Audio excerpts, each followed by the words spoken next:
Hello and welcome to Console Shock, episode 74, Retro and Modern Gaming Chat with me, Trev and Stu.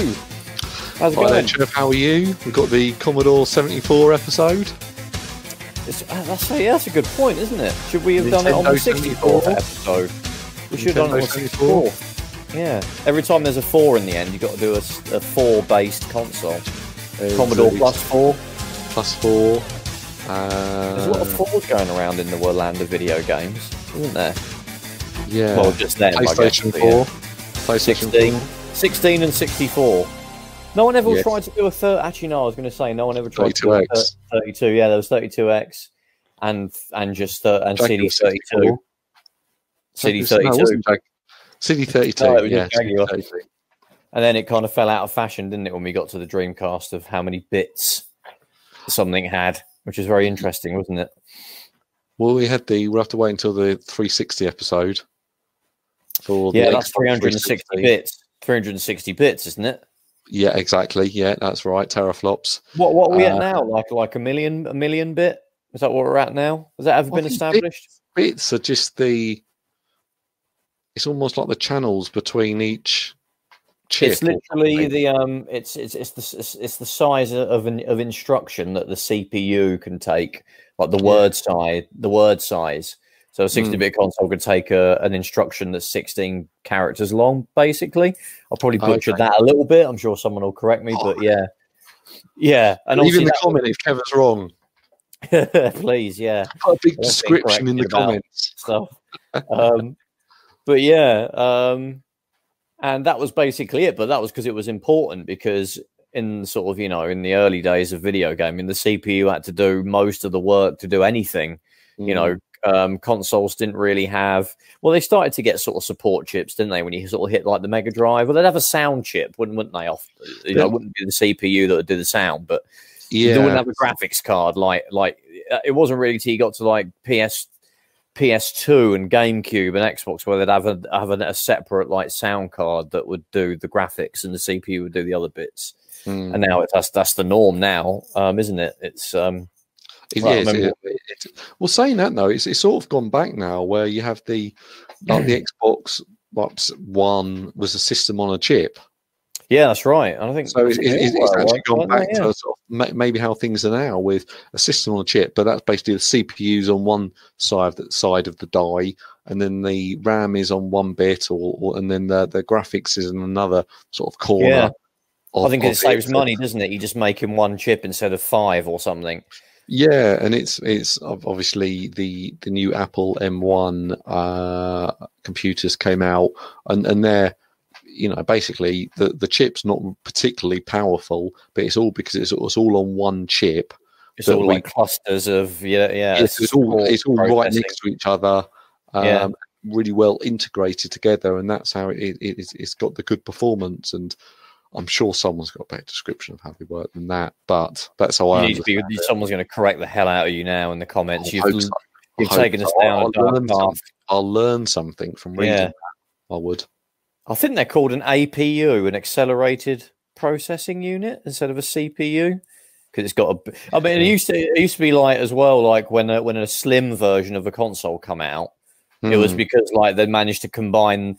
Like I remember reading, new PS3 Slim has come out, and what all they've done is they've just put the GSX bit is now part of the RSX, and they're together now on one die.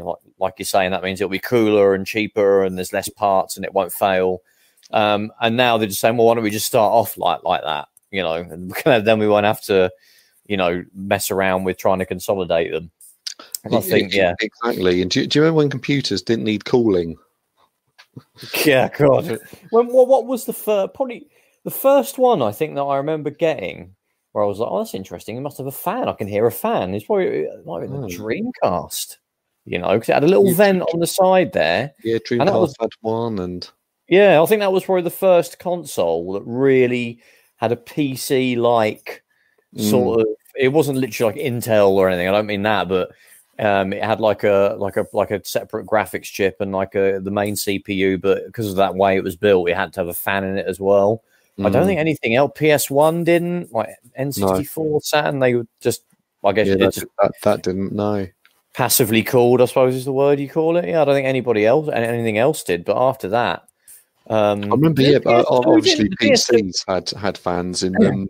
But you know, they were just like you used to sort of see them. They'll just, I'm holding my hand up like everyone can see this, and you know, little sort of 7 centimeter by 7 centimeter that just plopped on there, and it was it looked like it was about £3 or something. And now the fans are massive, great big beasts with huge, great big heat sinks and copper tubes on them and everything. So obviously the chips are running hotter. The Switch has got like a couple of fans inside it. I think really small ones. Really? Yeah, they don't run very fast because it's generally a cool running CPU. That was a good film. Cool Runnings, yeah. Cool Runnings, I love that. The CPU. They watched Cool Runnings and thought that's a good basis for a graphic architecture. Exactly. Which wouldn't have expected. No. But yeah, and I remember I don't think the PS2 had a fan at all, did it? It was obviously quite chunky, but it didn't make any noise, did it, when you turned it on? I think it was just... No, it's got that big fan on the back. But I think that's maybe some power supply. Yeah, you could be right. It did have a fan. It did have a fan, but then that was certainly after the Dreamcast, obviously, which had a fan in it. And the GameCube had like kind of a whacking great big one, didn't it, in that one side? But it wasn't especially loud. But every time you get a second-hand one now, that's always absolutely caked in like dust because and they're a pain to take apart to clean as well. A GameCube, they're not straightforward at all. I've never really tried, to be honest. It's a good idea if you get a second-hand one to clean the fan, because if that thing conks out, you'll melt. The whole thing will probably melt. So you should, you'd have to do it really if you got one. I mean, you could probably just get a vacuum cleaner and just, that's all I do with my machines is, I've got a little hand vacuum cleaner that I'll get out, sort of run around the sort of back of machines and stuff if they're feeling particularly warm or I play my Xbox quite often, and sometimes that just gets a little bit noisier. So, get the fan in there and sort of sort things out, and that's sort of the best I can do. And, maybe in a year's time, I might take it to get service somewhere, but I don't seem to have any problems with it. So I think the PS3 had the biggest fan that I can recall. It was quite loud. I remember mine being quite loud. I did make a point of not shoving it in a TV unit, because obviously that needed as in I'm talking about the fat PS3, the original. Yeah. I think I've never had like an original Xbox 360 for a long period of time. I had one briefly and I got rid of it when it broke down back in, when it was the main one that you would get. But I think that would get quite loud as well, I think, wouldn't it? The very, very original 360. Oh, it would. Well, I mean, they obviously had their issues there, didn't they? So there were a few problems with them, which I'm sure everyone's aware of. Talking of Xbox, so are you still trying to get a Series S or X or whatever? Well, I've had the Series S. Obviously the white machine, which is obviously less powerful. I've seen plenty of them.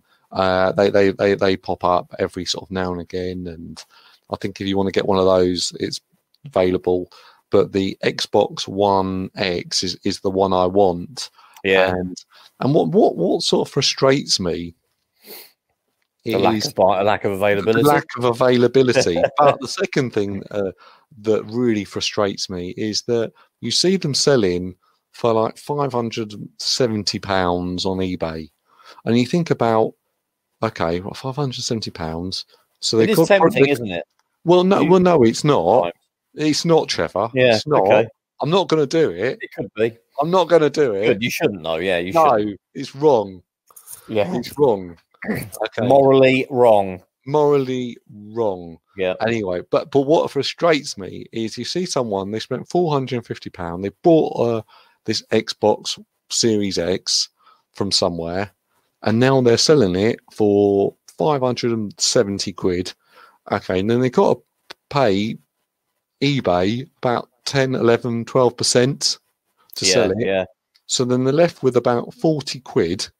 It's a big of profit. And you're gonna have to post that on with mega kind of insurance, and you're not exactly £20 raw mail. You've got to take that down to the post office. and the post office in Beckenham, the queue goes out the door, past about 7 shops. Yeah. So you've got to stand in that queue. You've lost a one. It's really cold at the moment. It's really cold out there. Yeah. And then you've got to get a box. You've got to post it all off to someone. And that's what frustrates me, that these scalpers are not even making any money out of them. No, you're losing a oneer in just like sending the bugger and like paying eBay. Why do you bother doing it? You might get 20 quid or something. You might get, I don't know. Unless someone buys one for like, unless someone literally paid. Look, if it's one of those ones where someone paid like 800 quid, then you'll probably be all right.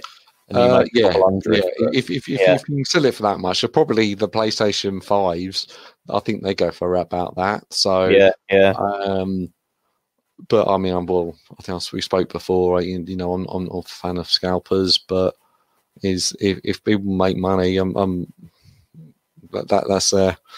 that's their prerogative, isn't it? And it's like I said last time. Like, there's nothing massively compelling from what I want to play. Really, I mean, I played Cyberpunk 2077 on PC around Christmas time. I sort of played the first hour, I think, maybe a couple of hours. I haven't touched it since then. I probably will at some point again. Yeah, and of course, like, I wasn't sitting there thinking, God, I wish I was playing like. Well, there isn't an actual next gen version, is it? It just increases the frame rate on the regular version. Exactly. So part of me is thinking, well, actually, I want to get the Xbox. So that's why I've got all my games on and Game Pass and stuff. And I'm thinking, well, I'll still play the same game. I'm actually playing Fable 2 at the moment on my Xbox One X, and I'm quite enjoying it. Are they any good? They kind of seem a bit like Elder Scrolls, like Skyrim, or it's more third-person RPG. I haven't really I don't know. It's a little bit more maybe sort of kid-like. I don't quite know how to describe it. And there's lots of. I like all the voice acting in there. It's all sort of like British actors that you sort of recognise, and it was made in the UK, wasn't it? I think exactly, yeah. And it's obviously all castles and villages and towns, and so it feels very sort of like you're walking around sort of oldie Britain, and I can't say I'm that into it. I want to complete that, but it's all right. I'll sort of want to give it a go, and see how I get on with it, and quite enjoying it. Yeah, I've got them. I've got there's 3 of them, I think, isn't there? 1, 2, 3. Well, I think 1 was obviously original Xbox. I remember when it came out, the original Xbox. It was supposed to be. It was hyped like hugely, wasn't it? I think it was supposed to be a launch game, but it got delayed for years until nearly 360 was coming out. I think by the time it came out. But yeah, I know they re-released that as an anniversary, Fable anniversary. I think I've got that on 360, and I keep thinking, should I just jump in and give it a quick go? So I do like, I finished Oblivion and I finished Skyrim, because if you just do like the story, the main story, you can do those in like 20 hours. I know they're really for like for you to sink 100 hours in, but I'm quite happy just to get through the story. That gives me a pretty good experience of the game. I'm not too bothered about doing loads of side quests. I want to play I want to get onto the next game that I want to play. Yeah. I'm like that. I have to admit, I did try a couple of weeks ago Skyrim. I think it was on Game. No, yeah, it was on Game Pass. So I downloaded that, and I just didn't get on with it. I really didn't get on with it, and so. I don't like RPGs generally. We joke about it on here. Normally any kind of a retro game, a person or even modern, especially the famous ones, there's tons of videos about how amazing RPGs are. Never really was into them when I was young. I think it's more of because we didn't, when we were very young, when we're in that era of Commodore 64 and Spectrum and then into Amiga, we weren't really exposed to Japanese RPGs really in this country. No, I don't think we have a lot of affection. Probably Final Fantasy VII, probably, or maybe. I mean, that's the first one that I remember, and I don't remember people really playing Zelda a lot when the SNES was popular, Game Boy. Well, I think Zelda. I remember a lot of people playing that, and I remember someone used to always I used to love Secret of Mana. Yeah. And he'll talk about that quite a lot. So I was like, oh right, okay. That's a good game, but people, I don't know, they always like, football games, action games. That was always sort of like the biggest draw. But I remember playing, I think Final Fantasy VII when it originally came out, and the whole idea is, what are these random battles that keep on happening? What's the aim of it? What's going on? Why can't you just explore the world? What's going on? And I just didn't like the whole structure of it. Yeah, and the fact that it was on so many discs and the time you had to commit to it, and and I wanted something that was a bit more action, immediate, bit more flow. Yeah, because I remember like people said to me like, "Oh yeah, but you like really Metal Gear Solid on the PS1, didn't you?" So I was like, "Yeah, but that's because it felt like I was in a movie." And that's not an RPG, is it? It isn't. No, but people are saying, "Oh yeah, but you're walking around fairly slowly. Sometimes have to stop and watch a big ass cutscene that's long and everything." And I was like, "Yeah, but you're going to be shooting things. There's your senses are getting challenged, and there's levels that you get like heightened anxiety from like when you're like hiding behind a wall, and you've got to think about how you're going to get through the section because I'm going to run over to this bit." Like hide against the wall here, then I wait for the guard to pass and I grab him. Whereas when playing, I think I tried to play Zelda: A Link to the Past not long ago. Everyone's like, "Oh, it's the best game like ever" and everything. I was like, "Okay, I'll give it a go." So Zelda's all right. I like action RPGs. So yeah, Skyrim, Oblivion, probably like Fable as well if I played it. But yeah, and it was just like, walk over here, talk to man tells me you need to go to this other place, walk over there. There's occasional bad guys that I just swing my sword at, get to this other place, go into it. Maybe I haven't got enough. You need to get 30 gems to be able to actually access this. And then, okay, so I've got to go back out again, do a grind for that shit. And then maybe there's a side quest pops up and like, "Oh, you need to do this as well." And I'm just like, "Oh, fuck this." Also, I'll put on I'll just put on Mario, at least, and I can just, it's just left to right, and it's just I feel like I'm getting somewhere. I feel like I'm constantly moving forward. Whereas an RPG, I mean, even like an RPG like Skyrim, you're obviously in a story where you're being told to go from here to there, but you feel like you're progressing and you're doing it at a pace that feels like it's ongoing. Whereas Zelda and like those sort of like Final Fantasy, they're very stop and start, and that just like kills it for me. And yeah, the main stories in them are like 50 plus hours, so I'm just like, ugh. And didn't do it for me. Things like that. I remember someone said to me, "Oh, this Lost Odyssey game for the Xbox 360, it's just like Final Fantasy. It's so good. It's taken me 90 hours to complete. You should get it." Yeah.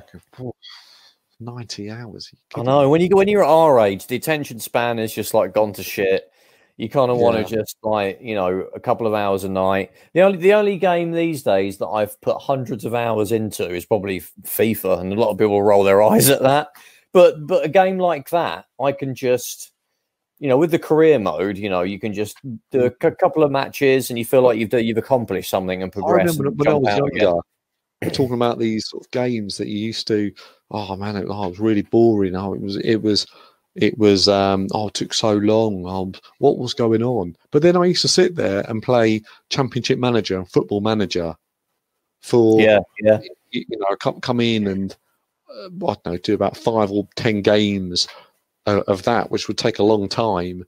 And I used to love those games, and working out which players to buy and playing with working out the things, and think actually that's more RPG like than a lot of RPGs are, because you're playing the role of the football manager, and you're managing it all, and there's no flashy graphics, and I don't know. I thought they were smashing those games.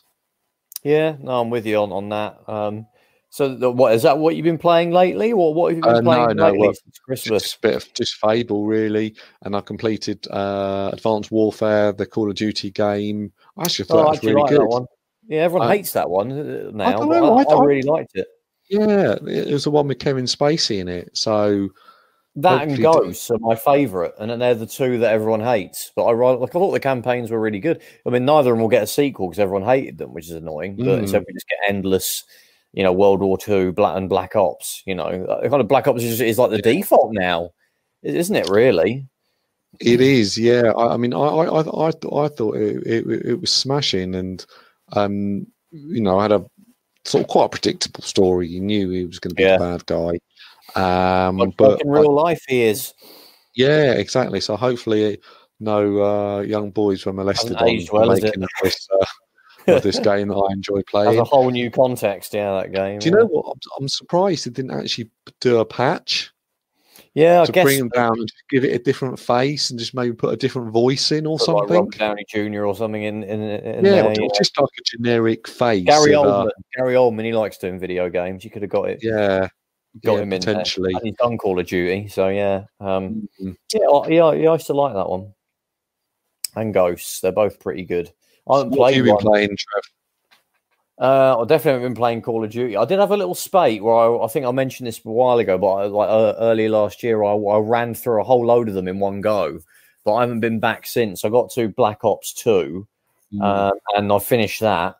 And I haven't tried any of the others since, but I need to go back and maybe try. I didn't do Weirdly, I didn't do Modern Warfare or Modern Warfare 2, which is like the greatest of all time. Both of them are very good. So I need to go back. It's one of those things. I over the summer when the lockdown 1 was on, I'll sit on eBay and just finishing soon, and I think I got Advanced Warfare for I think maybe about £3.50 or something delivered. Yeah. And it's like, well, that's great. It'll take me 8 hours to complete. I'll get a lot of good gamer score, and it's good fun. It don't cost a huge amount, and I think I did that with quite a few of them, actually. You can, if you want to run through one of them, you just sort of say, right, tonight I'll just blast through a couple of chapters of the story, then I could jump onto another game, or I could be done, and then you'll be able to do it in a week or something. And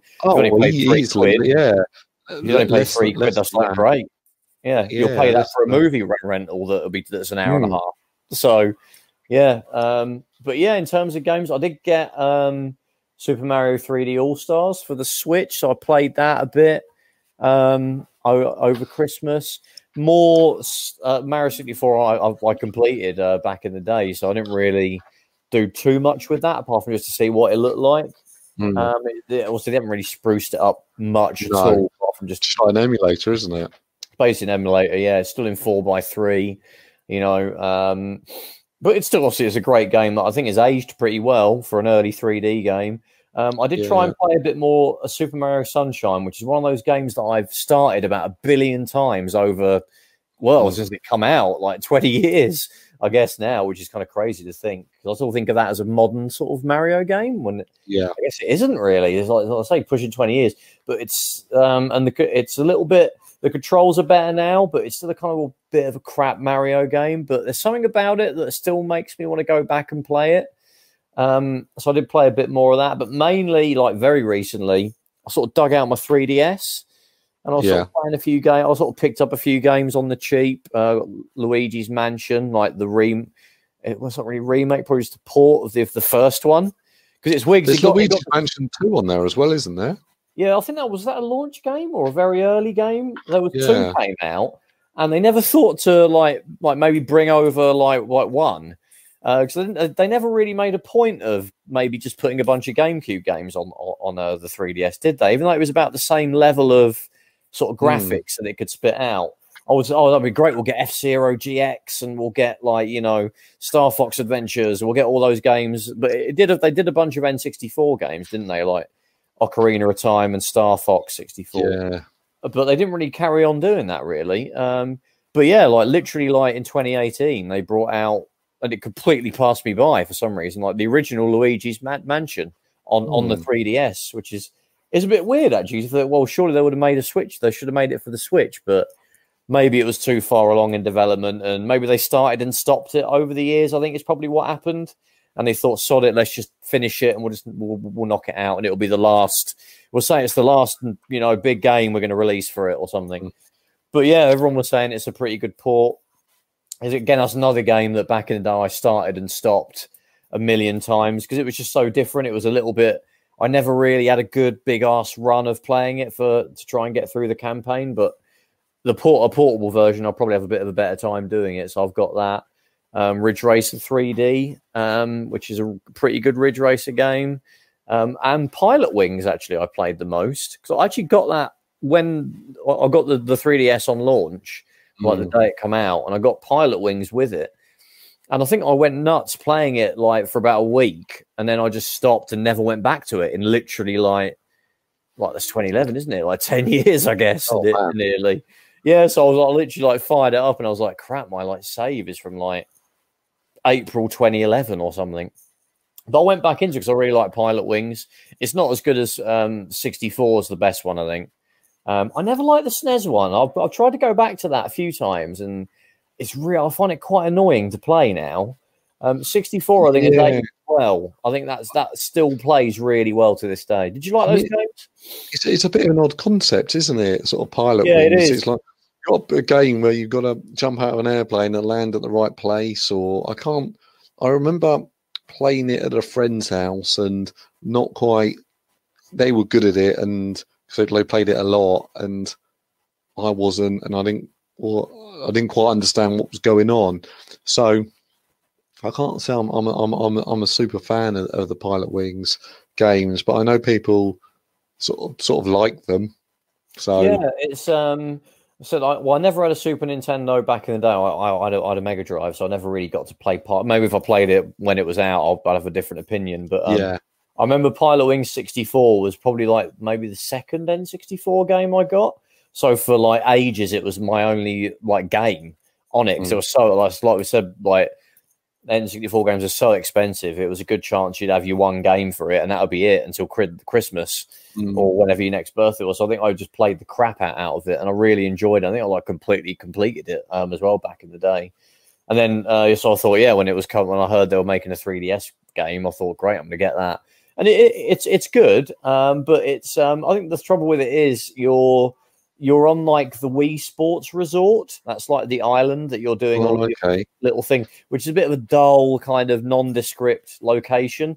Like Pilotwings 64 had a really cool like mini USA map, and it had like a fun like funfair like holiday Rock of Gibraltar type map, and an Antarctica map. So it had three really cool maps that had loads of character, loads of little nooks and crannies you could fly around.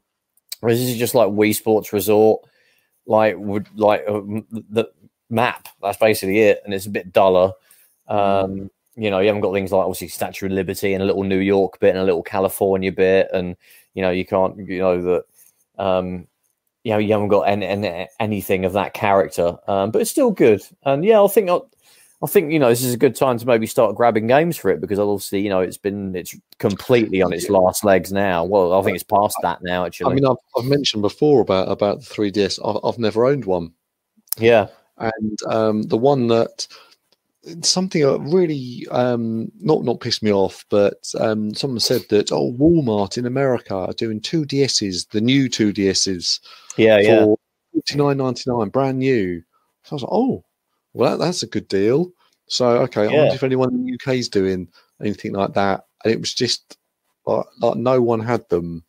And then a few people had second-hand ones for sort of like well over £100. I don't know. It just seemed like, maybe that deal will come to the UK, or maybe I'll go into Tesco's and I'll see one cheap then and I'll grab it. But I've never actually owned a 3DS, but then I've always mentioned on the show is always loved Nintendo products, and I'm a big fan of the Switch. So I've got about 3 original DSs, but no actual 3DSs. So they are great. I mean, like I said, I've had mine for as long as it come out. I mean, I've got I upgraded that to a 3DS XL, the base sort of 3DS, and not the new 3DS. They're definitely worth grabbing them into. Like, obviously now there's an amazing library. Pretty much all the Mario games are great. You've got, so like I said, some really good N64 ports like Ocarina of Time and Star Fox. Probably the best way to play those games now is on the 3DS. You've got the odd GameCube port as well. Like I said, Luigi's Mansion 1. You got 2 as well if you like that. You've also got New Super Mario Bros. 2 if you like sort of modern 2D platformer Mario. Super Mario 3D Land's really enjoyable. My Mario Kart 7 is one of the best ones, actually. Like, I played the hell out of that. It's probably my favorite sort of recent-ish one. Actually, I think I prefer it to 8 in a weird way. 7's really good. Sports games-wise, it's not brilliant. You've got, like, FIFA sort of finished at 15, I think, on it. I wouldn't even bother. Yeah. Any sports game, I think it'd be a waste of time. Just a feels pixely offensive. Feels a bit offensive on a Nintendo system, doesn't it, to play a FIFA? But yeah, great. Obviously, a great console. Works with DS games as well, so you don't have to chuck those away if you want to play them. I mean, I really like the 3D effect, so I'm not sure I'd want to have a 2DS as my main way of playing. But I think like the battery does last a bit longer on those models and stuff like that. So it depends, maybe try it out. I think obviously I have tried the 3D effect and I didn't like it. It didn't make me. It gave me a bit of nausea, so I switched it off. So if there's obviously the one without it, but if I saw a 3DS with it going cheap, I'll probably grab it and I wouldn't think twice about it. But no, it's a machine. I'll get into it at some point. Yeah, we had a good episode on it anyway. So if anyone wants to go a bit more in depth, we've got the 3DS and Vita episode. But the main thing, kind of over Christmas, I made a point of I use RetroArch to play like old games mostly if I don't want to play on the actual consoles.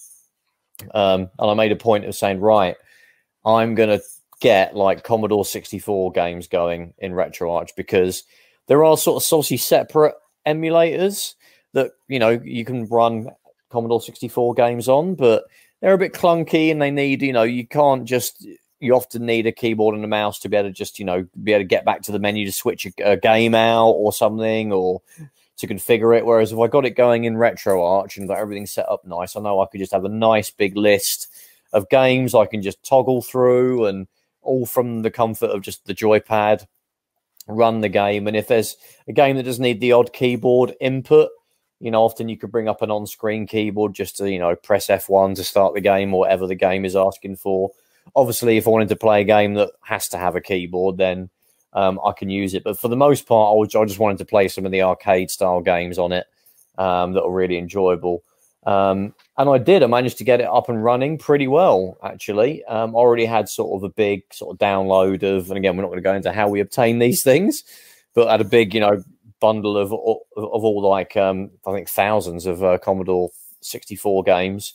So I sort of played some of the old favorites, and it was a really good experience, actually. I mean, I do have a real Commodore 64, and sometimes I think, God, maybe I should just get it out and play some real games on it and just get that, buzz that we get from when we're playing something on the real hardware. But it's so clunky to set anything of that era up. And I'm like, okay, well, if I want to play like a silly game like Teenage Mutant Hero Turtles, which is not a great game, but as a kid, that's one that, was into Turtles. That's one that I just wanted to play for shits and giggles. And I'm like, do I really want to get the Commodore out, get the tape player out, stick the tape in, wait 3 minutes for it to load just to have a quick 10-minute blast on it, and then go and do something else. So yeah, I didn't really want to go through all that rigmarole, but so it was great getting everything set up in RetroArch, and I was just jumping between, probably played a few dozen games in the end. Probably a lot of the games that people say are really good. I thought, I should probably try them, like Iridium and things like that, to try and get my impressions of them. Even some oddball ones, like ports of Amiga games like Turrican 2 and things like that got a Commodore version. Yeah, like Chuck Rock and Speedball 2 and random ones like that. It was really good fun playing them. And you can kind of, in RetroArch, you can have like a rewind feature.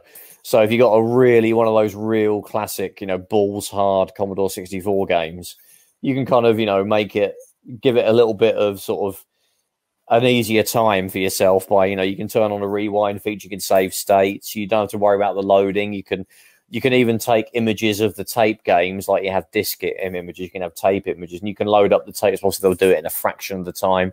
So you can spend an evening just playing through dozens of games, which is something you couldn't really do so easily on the real thing.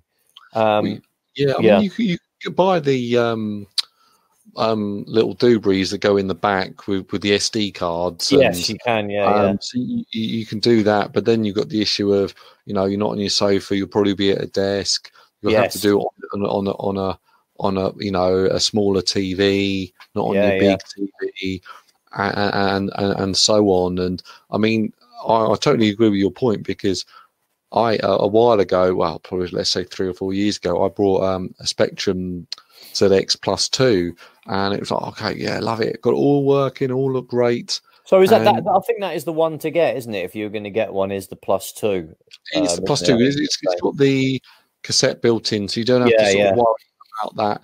I think collectors like the one that's called the Toast Rack or something. The 128K, I think that one is, isn't it? Toast Rack. That's the one the collectors really want. But then the Spectrum Plus 2, you know, some people don't like it because it's made by Amstrad, but you know, they made it cheaper, and well, okay. There isn't that Sinclair sort of feel to it, is there? Yeah, exactly. So people sort of do think that, but you know, it's actually the one that I originally had when I was, you know, probably 10 years old, was the Spectrum Plus 2. So for me, it was the one I wanted to get it, and it worked absolutely fine.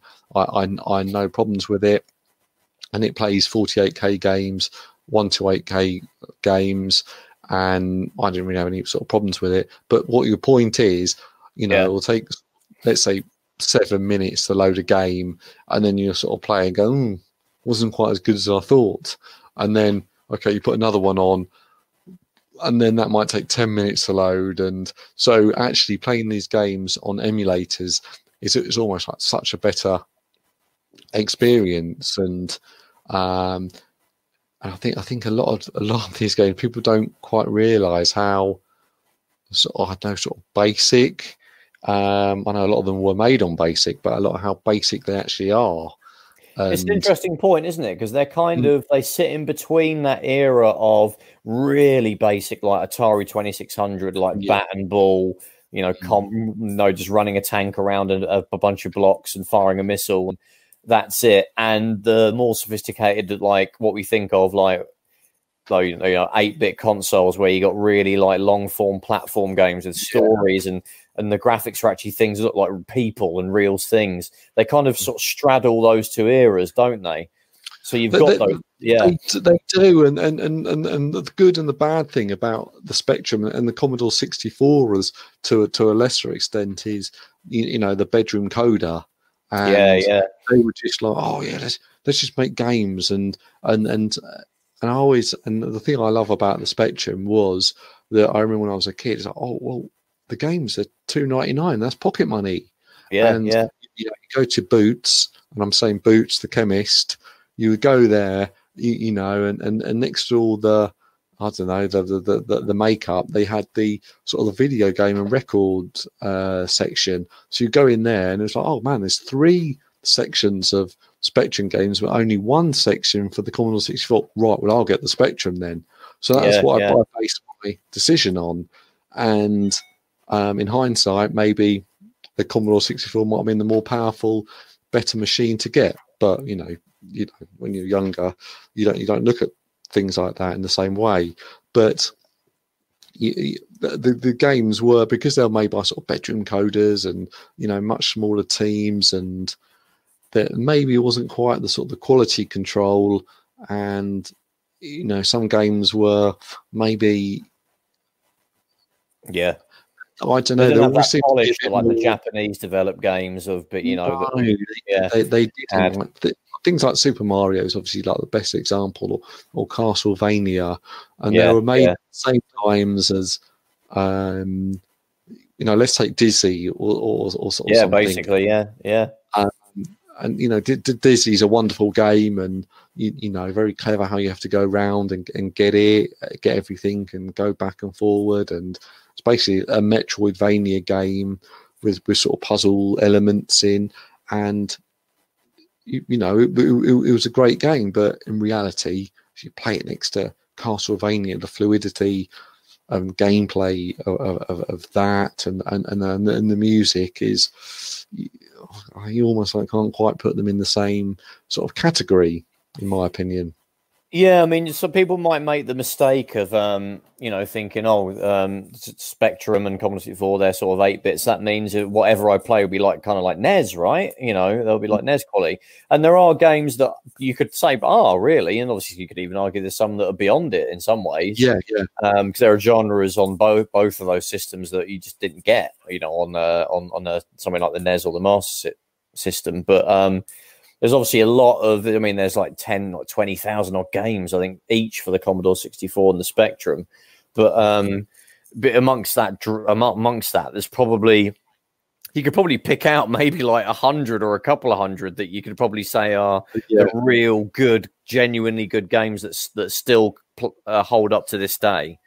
Because you got to think out at the time, in my mind, is you could go to the arcade and play Double Dragon, and that might cost you, you know, 20p a go, 50p a go, or whatever.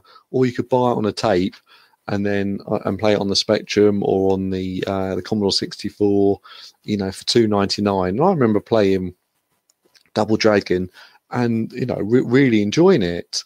And I thought, oh, smashing game. Oh, just like being in the arcade. And reality, you know, you could see at the time that everything's one color. And obviously, when you went in front of something, it wasn't. There was all the color clash. And it wasn't quite the same. But to you as a kid, it was. You know, it's almost sort of made up for it. It was, you know, you understood that your machine that was, you know, maybe sort of £50 wasn't as powerful as that. I don't know, that massive machine in the arcade.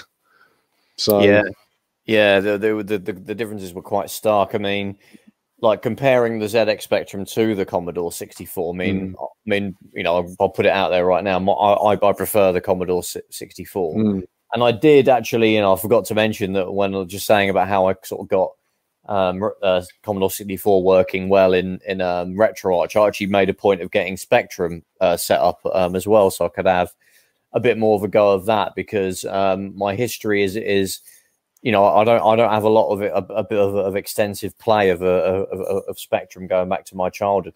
The first system that I ever played was the Commodore 64, so I naturally have a bit more nostalgia and a bit of affection, and it's sort of a special place in my heart. Cheesy as that sounds, but yeah, because of that.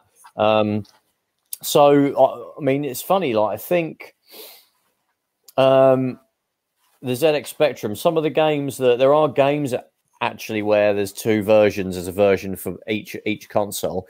There are some examples where the Spectrum version is actually better. I mean, I played. You kind of get on the Spectrum much bigger sprites.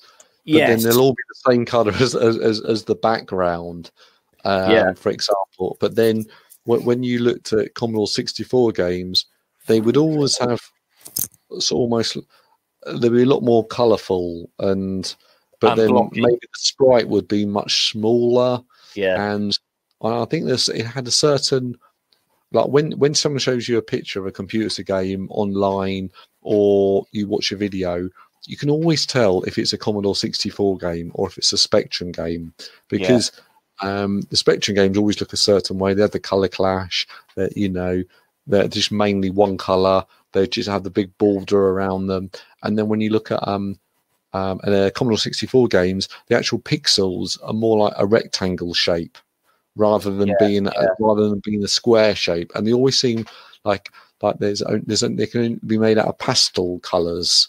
And sort of things like that, and but you know, at the time that was, you know, the way it was really. And so I think we've almost got to take a stance for the sake of let's have a good podcast by, you know, I'll be the pro guy for the Spectrum, and then but in reality I think the Commodore 64 was a better looking machine with better sound, and you know, was a better system.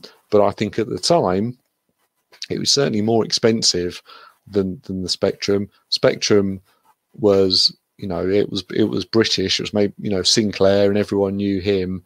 So, and I like the fact it had more games, and more friends at school had Spectrum. So, you know, you can borrow games, and things like that, and that's obviously quite important. Yeah, I mean, yeah, like we touched upon, there were games that did actually fare better on the Spectrum when you compare them to the Commodore 64. I mean, a few that I tried actually when I was sort of going through and sort of saying, oh, I wonder what it's like if I just pick out these games. And obviously people have highlighted in other YouTube videos I've watched where you should play the Specky version, or you should definitely play the Commodore version. But in terms of where, you know, games that came out a little bit better on the Spectrum, I'd say like RoboCop is one of them. The Spectrum version is really good, really playable. Kind of feels like very similar to the arcade game. Some people argue it's actually a little bit better. Obviously, you know, it's a fairly straightforward sort of side-scrolling sort of shoot 'em up. I wouldn't say quite like, you know, Contra is probably what people think of when they think of the side-scrolling shoot 'em up, but it's a lot slower paced. But the Commodore 64 version is kind of crap. I've tried to get into it numerous times, but it's just like the aiming is a little bit off. The bad guy is just a little bit more frustrating. I don't think it actually looks as good, even though it's a bit more colourful. The sprites are small and a bit badly defined, and I think it has more bugs as well. And the only thing it really has is, you know, probably maybe a better soundtrack is probably what you could argue. But apart from that, it's not a great version of the game, whereas the Spectrum version is really good. Actually, yeah, talking of like Contra, that did appear on the Spectrum and the Commodore. Did it? Well, yeah, it was a different name though, wasn't it? It wasn't called Contra. Yeah, in Europe, it was called Grisor. Yeah. Which is weird because it also in the European NES version is Probotector. I don't know which probably people might be familiar with more nowadays. It probably would be Probotector. Yeah, although maybe right now, it probably might be Contra because that's what it tends to be called like everywhere now. But, Contra. But yeah, that came out as Grisor on the Commodore 64 and the Spectrum. And there's actually another example of where the Spectrum version is really good, and actually playing it, it actually plays quite similarly to the NES version. Obviously, the controls can be a bit frustrating with like up to jump as opposed to a button. Because it kind of needs the button to be able to fire your gun, which means it's not quite as good as, you know, the NES version. But the Commodore 64 version is just a little bit slower. Like am I right in saying that the Spectrum, the processor actually runs, it's a faster clock speed than the Commodore 64? Yes, it is. I mean, it's got like I think it's 3.58 megahertz, whereas the Commodore 64 is just slightly less than a megahertz. Oh, really? Yeah. So it kind of, because it's got that faster processor, it can kind of it helps it with things like scrolling and you know, moving sprites around the screen, because the ZX Spectrum doesn't have dedicated hardware for that stuff. The Commodore 64 does. So the CPU doesn't have to do all that work, you know, moving a background around or moving sprites around. There's dedicated like hardware for that. So it's a little bit better at doing that. Whereas, you know, because the Spectrum has a faster processor, you know, programmers will be able to do that stuff in software and have it kind of, you know, at least approach what the Commodore was doing. And yeah, like there's a lot of that stuff going on in Grisor or Contra on the Spectrum, and it's just feels a lot better than the Commodore 64 version. I mean, the main thing for me, I think I noticed, was really like your weapons. Like when you're firing like the pea shooter, it feels a lot less accurate on the Commodore 64 version, which is like really important for a game like Contra, where you've got to be spot on with where you're aiming your gun.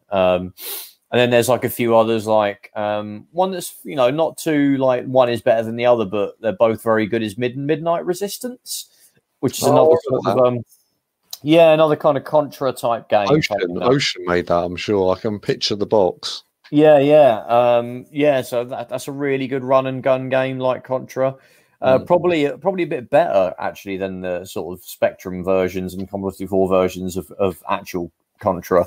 But I mean, on the Spectrum especially, you got really big chunky sprites, or, you know, it feels really good to play.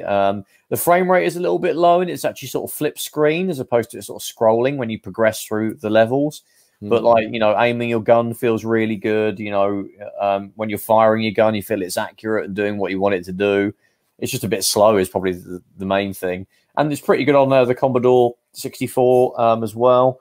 There's other kind of weird oddball ones like Cobra, which is the game based on the Sylvester Stallone film, the film where he plays a dude called Marion, which is always a funny fact about that film that I like to mention. That's sort of a run and gun platformer as well, more of an action platformer. And the Commodore 64 version is like really crap, but the Spectrum version is a genuinely good game that's worth playing. Again, kind of like quite NES-like, really. Well, I think I've sorry in interrupt there, Trev. I always found that because the Spectrum in the UK had the sort of the bigger installed base. Obviously, in the States it was different, but there was, you know, like the Commodore 64 version of a game would just be, okay, we'll do this after. Don't worry about that. Yes. You know, so quite often the Spectrum would get all of the, you know, the TLC. It would, you know, and of course in Britain they became expert programmers on that machine, so they could really, you know, get the best out of it, whereas the Commodore 64 seemed to be a second thought. And then I remember it was quite funny. There were almost sort of situations where there was the British version of Street Fighter 2, and then there was the American version of Street Fighter 2 for the Commodore 64 anyway. Yeah. I think maybe Outrun. There was two. I think a lot of like Sega like ports had like they would end up making two versions. Like Afterburner and things like that. Yeah. The Americans would have a go, and then we'd have our own one. Yeah. Yeah, and it was. I remember hearing stories that sort of programmers would be, all right, we've got the license here for Wonder Boy or something or other. You know, we need it in a month. It might have been a little bit longer. You know, go to the arcade, play it, and then make it. And it was okay, right? Yeah, that was literally it. And then source code or anything. They'll make the game, and you know, it was brilliant. It was really good. You really enjoyed it. It was great. I did actually try and play like the Commodore 64 version of Street Fighter 2. And you know what? It's obviously, you know, it does have it looks like Street Fighter 2. I mean, the characters, you know, the sprites are similar to the original, so they're a lot blockier, and the backgrounds are a lot chunkier. But to be honest, I'm not sure how much better you could have got that port. It would never get to the level of like, you know, the Mega Drive or Super Nintendo versions. No. But you know, they're borderline playable.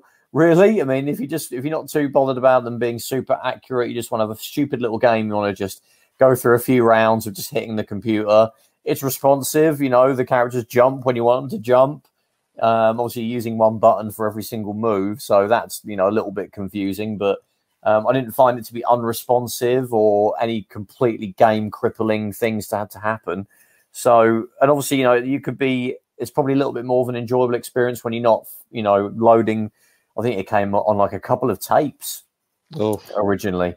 So, you know, to load like a particular, you know, match that's coming up, you'd have to sort of take a tape out, probably put the next one in, rewind it, play it. It would have been, you know, horrible at the time. But now you can just obviously, you know, with emulators and image files, you can cut all that out. So you can, you know, that if there's any frustration that was generated from the loading, that's gone now. So there's that. So, yeah, I think it's obviously, it's just, if you can get a kick out of just seeing a game like that running on the you know, Commodore 64, that someone actually tried to port it, because, you know, the people that did it, they weren't thinking, oh, we're just going to knock out some crap and hopefully it'll be okay. Oh no, they wanted to make a game that, you know, was at least enjoyable, you know, in some way. Yeah, and they did that. I mean, I think the Commodore port of Final Fight is worse than Street Fighter 2. When in theory Final Fight should have been, not that it would have been easy, but a slightly easier game to replicate on the Commodore 64, because there's a few scrolling beat 'em ups on it that aren't bad.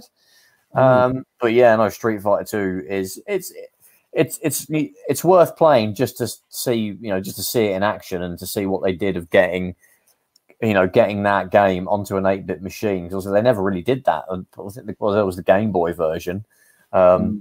which came out in the mid-90s, I think. A few years after Street Fighter 2 was already kind of, old. And there was the Master System version, which is pretty crap. But yeah, to see it running, on a Commodore 64, and this is from 1992, so right when that game was like red hot, is it's pretty cool. It's worth them doing it just so we can see the outcome of that. But yeah, also it's not going to be as good as the 16-bit versions of that. No, I think it comes back down to actually the Spectrum and the Commodore 64 is where they excel is all of the games that were made for that system. Yes. Publishers like come to mind like Ocean and Codemasters and I don't know what's the other one? US Gold. Yeah, Rare and Ultimate Play the Game.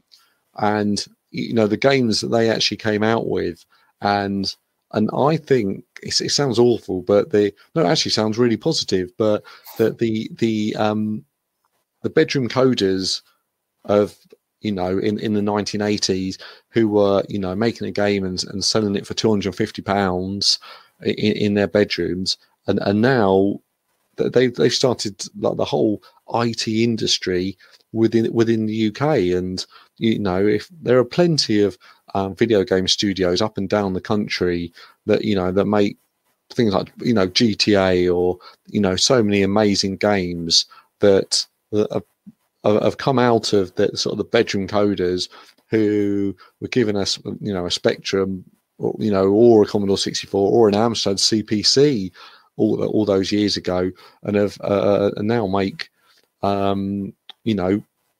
provide a huge input into this into the country, really, for exactly, yeah, all the work that they do. Yeah, it's an amazing legacy we have in video gaming, like the history that we have. I mean, I think for me, we were talking about the comparison between them, why I consider the Commodore 64 to be a better system. I mean, there's technical things, like you might think they might be minor actually, but I think they're quite important, like having built-in joystick ports. So you haven't got to mess around. Or you've got in later on with the +2, I think you had the joystick ports built in, but it wasn't like a default thing. You'd have to sort of think Kempston was the main interface. So you might have to do some configuring of the game just to be able to get as far as just playing the game. Whereas obviously that was just there wasn't the joystick ports are built in on like a Commodore 64, so you never have to worry about working out if you can get a joystick to work. Even loading games from cassette. The data set drive that you would use to do that, it kind of plugs into a digital interface in the Commodore 64, not via like an audio jack. So I think loading tapes is a little bit more reliable.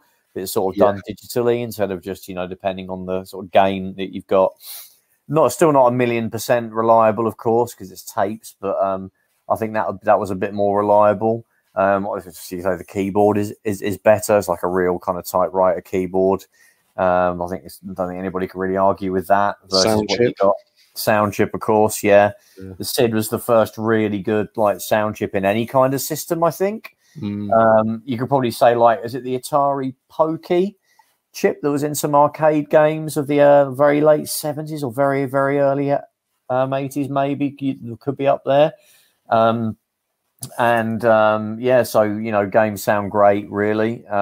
When people really know how to use it, like Chris Hulsbeck and some of those legendary music people with SID music. Whereas obviously the Spectrum, it was either no sound or kind of basically sort of very bleepy sounding. I think it had the same chip as like the Sega Master System, actually, funnily enough. I mean, the original Spectrum didn't really have any sound, to be honest. It was until I want to say the 128. I think so. The original one didn't, but then it did, get sound. But I don't think it was particularly known for that. No, so there's that. Obviously, the sound. I mean, and also in terms of the games library, I think it probably, because it was it was a little bit beefier. I think obviously with the sound chip and better graphics potential, I think that probably meant it survived as a viable platform, maybe a couple of years longer than the Spectrum. I know technically, I think the Spectrum was still I think it said one or two commercial games come out as late as like 93. To be honest, I mean, when you were like, so when I first played a Commodore, it was around like 1991, 92. But it was still pretty viable then. I mean, I know like SNES was coming out and like Mega Drive had already come out, but there was still tons of games. You've only got to look at magazines like Commodore format, which was sort of very late era Commodore 64 dedicated magazines. I mean, Commodore format ran till 1995, you know, so there was still stuff coming out. It was still, I mean, I've got a handful of issues from like 1992, 1991 and 1992. And there's still tons of reviews, tons of games coming out. You even get things like Alien 3 came out on the Commodore 64. Yeah, which is basically the Mega Drive version. It's very similar to that. It's kind of a port of that, really. It's actually very good as well. And you've got things like Alien 3, like I said, you got Speedball 2 as well, which is a great port of like the Commodore 64 game. You've got Lemmings. I think that's on the Spectrum as well. But yeah, you've got all these great like late era Commodore 64 games. And you've even got things like there's even a few ports of NES games because the Commodore 64 was a fairly successful, you know, system in America. It meant that that's where it really had great success, and everyone. It's always sort of funny because people always remember the Commodore 64 writers cassettes, and then no one had a disc drive. But in America, what games were on cassettes, and I don't know if we were just, you know, the poor cousins over the pond that can only afford the data set, but then everyone, I don't know, would seem to be rolling in money in the US and could buy these massive, great big, you know, they're almost as big as the actual machine, these disk drives, to play all these games. And it must have been a much better system because it must have loaded so much quicker. Yeah, I think maybe like the disk drives were cheaper there, but that's another thing as well. Like, you know, I think a huge portion of the Commodore 64 library had a disc version. Although I don't think it's probably quite difficult to find, you know, disc versions of UK developed games. I'm pretty sure most of them did get one because you'd always see the price for tape and price for disc in like Commodore format and, you know, things like that. So with $9.99 for the cassette version when it's a full price brand new game, $9.99, $14.99 for the disc version, and I'm thinking, well, back then I'd never seen a disc drive for one. No, there was probably a very small percentage of people used it. I mean, obviously the games were a more reliable loading and they're a little bit faster off a floppy disk as well. But also, you know, the fact that you've got that option, you know, I know the Spectrum had other interfaces as well, but I don't think any really extensively had games come out for them. And every Commodore 64 has a cartridge port. You know, there was I think about a couple of hundred games came out on cartridge. There was a sort of a boost of that in the very late era of the Commodore 64 when they sort of, you know, there was the awful Commodore 64 games system that we got in the UK. But that got like a handful of games came out, like basically reissues of tape games. But, you know, the option is there. There's plenty of big games have a cartridge version. I mean, an interesting thing is there's a lot of like ports of like Atari 2600 games that came out early in the life of the Commodore 64. And they're often really good versions, like a lot of the Activision games. I'm pretty sure these probably are on the Spectrum as well. But I did have a go at a few of these, like 2600 games, especially the Activision ones that I really like. And things like River Raid and Pitfall, they actually came on cartridge on the Commodore 64. And Atari even released some games, like arcade games they had the rights to on cartridge, like Defender and Pac-Man. They came out on cartridge. Yeah, I think we got tape versions of these over here. But, you know, they came out on cartridge. So you've got all these different options for how you want to, you know, play the games, really. So, yeah, for me, that's kind of, you know, why. I mean, and also, yeah, like I mentioned that it had a few NES ports. So you've got even things like there's Castlevania for the Commodore 64, and it's actually not a bad version of the game as well. It's better than the Amiga version, funnily enough. A lot of people might be like, "What the hell? There was an Amiga version of Castlevania?" Yes, there was. Look it up. It's crap. And there was Blades of Steel, the really good NES ice hockey game. That's on the Commodore 64, and it's actually not bad, funnily enough. Metal Gear. There's actually a Commodore 64 version of Metal Gear, the very first Metal Gear Solid or Metal Gear game. It's basically a port of the NES game. Why, if you played it at the time, you probably would have thought it was crap because the loading times, and it came out only on disc. Probably just in America. I'm not sure if we got it over here. But the loading times are awful. Like you'll flip to the next screen and it'll have to load. Or you'll go to open up your communicator device and then you'd have to sort of take the disc out and flip it over and put it back in for it to get to it.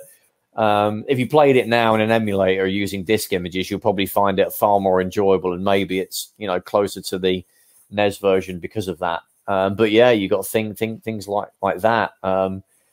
And in terms of probably serious stuff like word processors and stuff, I mean, I don't really know what the Spectrum was like for that, and also I knew these things are on there. I mean, was that something you dived into at all?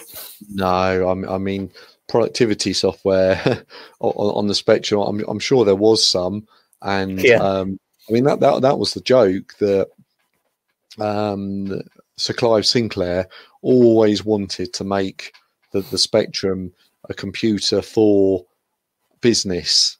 Yeah, he kind of didn't like the fact that it was just obviously it just wasn't powerful enough. It wasn't this, it wasn't that, and so it never really took off as any sort of business machine. But that was always what he wanted it to be, but it always went down the games route, and then the opposite thing happened to sort of Acorn, where Acorn wanted to be the machine I'd have lots and lots of games on, because it realized, games, that's how you get money for people to buy it. But then it was always used for maybe more productivity type stuff, and that's where it sort of found its niche, was almost like the opposite of what it actually wanted to be.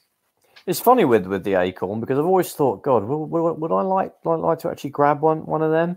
But they seem quite clunky in terms of because they didn't support joysticks by default. So to get one in, you'd have to sort of get some kind of weird interface that you had to plug in. So that isn't easy to get set up. On the later ones are a bit better, like the one with the green keys, the A12 something or other, 1230 or Archimedes. Yeah, I'm talking about the Archimedes. Yeah, that was more like an Amiga, really. Sort of power-wise, it was a 68030 chip. It had quite a sort of beef. I'm not quite sure if that model had that chip, but it was always a real sort of more powerful, and had the ARM. Maybe later models had the ARM chip. I'm not quite sure, but I know a fair bit about them. But I mean, the one probably most people think of are like the wedge shaped, like you say, the ones that look like Amigas, the wedge shaped ones. Yeah. The 3000 is probably one of the main ones, and then there was a newer one. The 3000 is kind of like the Amiga 500 equivalent, I would sort of say, with the red function keys. And then in the 90s, the early 90s, around the same time the Amiga 1200 came out, there was the A3010 with the green function keys. And I'd say they were all more powerful than the Amiga, and they even had really good sound. They had the ARM chip. Yeah, exactly. Yeah, Acorn is now ARM, which is now being bought by NVIDIA. Yeah, and so it's an amazing machine. But the one that actually I almost think is not the best, but is the Amstrad CPC, because it almost had the speed of the Spectrum, but then it had the the color palette and everything of the Commodore 64. It's just obviously it had such a small user base, so all it would get was here's a quick port of the Spectrum game on it. So it never really quite took advantage, and a few games really did take advantage of the actual CPC, the Amstrad CPC, all the benefits of it. But that was something that really could have been maybe better than the Commodore 64. I'm not quite sure, but yeah, I think it's probably a good way to close out today's episode, really, because like the CPC, obviously I'm aware that it was really kind of a 3-horse race in the UK. What wasn't it with these? Yeah, I mean that certainly came last. Yeah, and I remember I'll tell a quick story. yeah. I went on eBay and someone was selling a Windows 98 laptop with some games on it, and I thought, oh, that'd be fun to knock around with. So I got on the district line, went all the way out to somewhere in East London near Dagenham, and met the guy. Walked to his house. This is off eBay. Off eBay, yeah. and walked to his house. It's only like 5 minutes away from the tube station, and so yeah, got the machine, saw it was working, and so I got chatting to him, and he said, "Oh man, I love the Amstrad CPC." And then he said, "Oh, come and have a look in my loft." So I was like, I followed this like guy up into his loft, and he just had all the machines there, all laid out really nicely, every different variant, and then he had all the games for the CPC. Like let's say if there was the Hit Squad games, he'd had all 24 Hit Squad games. I don't know if there was 24, there might have been 100, I don't know. Let's say he had all of them. And then all of the original sort of Amstrad games, and he had like an amazing collection in his loft, and it was just so, oh wow, it's really cool. I thought, well, you know, not a super Amstrad CPC fan, and obviously he's got great memories of it and things like that. It's just such what a great sort of chance to see this. I'm sure, like no one else has inside his loft and his collection of all the games, and all so well organised and things like that. It was a bit of a treat, really. It's interesting you should mention like the Hit Squad games. I've got a fairly decent sort of chunk of those, because they're basically the Hit Squad, for people that don't know, were just like I think it was Ocean re-releasing their games as a budget version. That's it. Like now we have Platinum, where games come out a year after. But back in those days, like a new game was like $9.99, so that was like quite a lot of money, sort of back in the 80s. And then, but after 6 months a year, it would come out on budget, so it'd be in a much smaller box, and it'd be $2.99, and it was like brilliant. $2.99, that's like pocket money.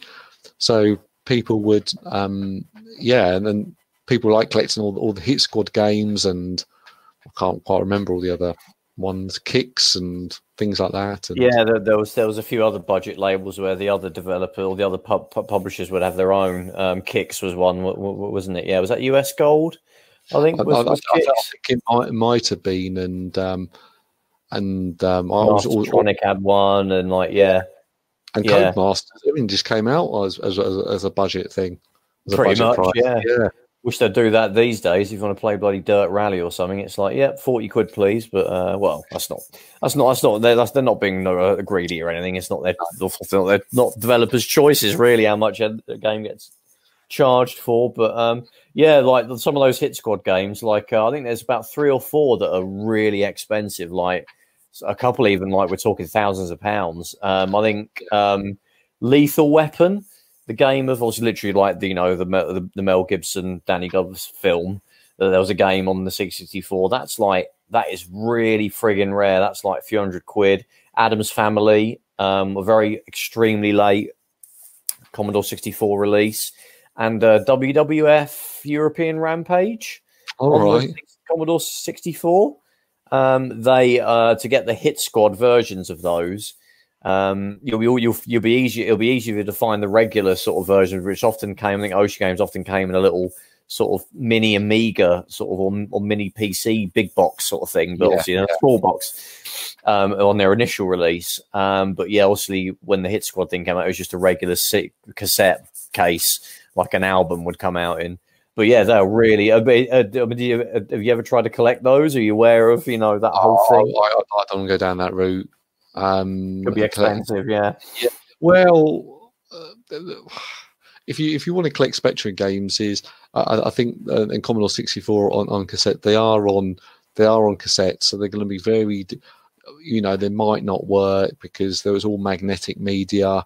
So there's that issue as well, and then just storing loads of them. And the point is that if you wanted to buy one off eBay of a game you want, it might only be £1, but there'll be another £1.50 postage on it, and unless they're going for pennies or you're at a car boot, it could be a bit.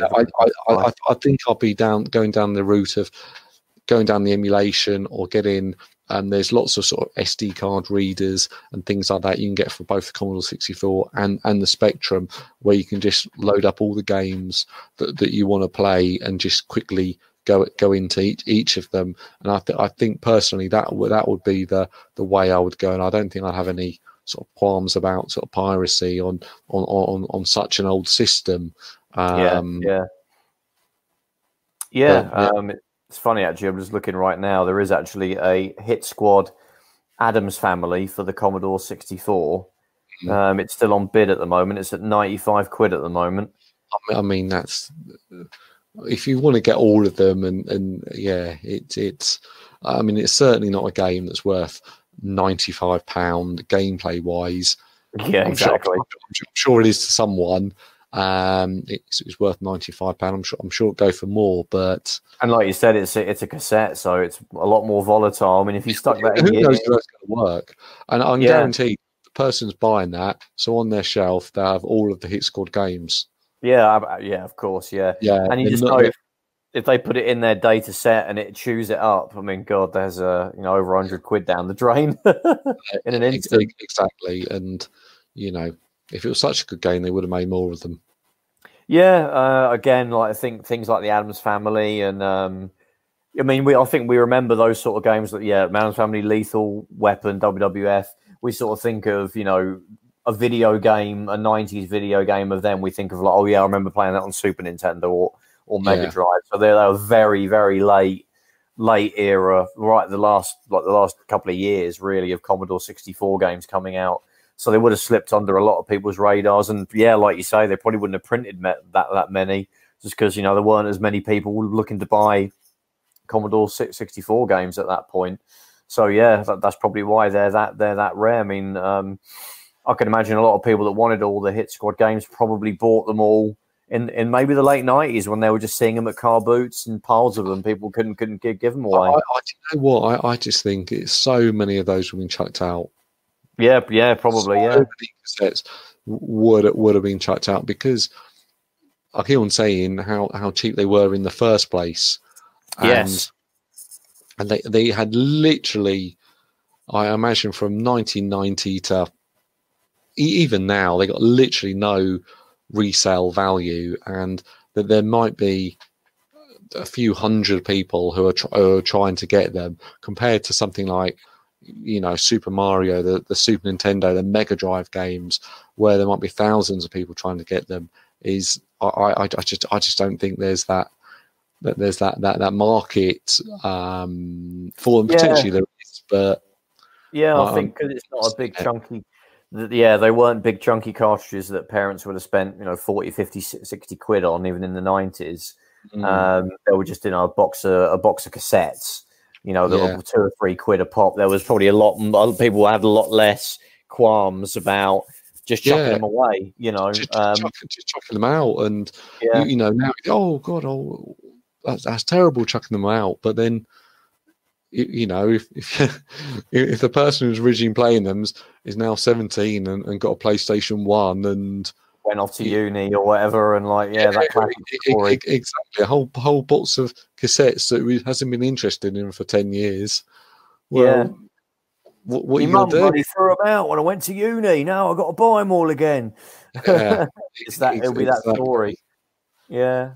Okay. Well, I mean, advice for us to everybody is don't go out, spending all your money on Hit Squad games. Get to a car boot. If they're, someone's selling a box of them, go for it then. But they're taped. They've only got to sat near a magnet and they're useless. So get it all set up on Retroarch, and you're all good to go. Right, Stu. So where can you find Console Shock? Right, we are all over the place. Bloody hell, aren't we? Shock.net is our website, which is awesome. You can find us on Facebook, Console Shock. You can find us on Twitter under Console Shock, and you can download the podcast on Spotify, Stitcher, iTunes. I think we're on loads of things now. People keep picking up the feed and putting it onto their sort of client of choice. So that's good. So yeah, just search Console Shock, and then you'll find the podcast in plenty of different places. And then yeah, share us about, leave comments. We always love comments, even if they're good, bad, or ugly. Give us comments. Give us some of that love. Yeah, well, thanks everybody for listening. Check us out on obviously all the channels that Stu just told us, and also Facebook and Twitter and the usual nonsense. And yeah, thank you for listening again, everyone, and we'll see you in the next one. Catch you later. Take it easy, guys. Thank you. Bye-bye. Bye.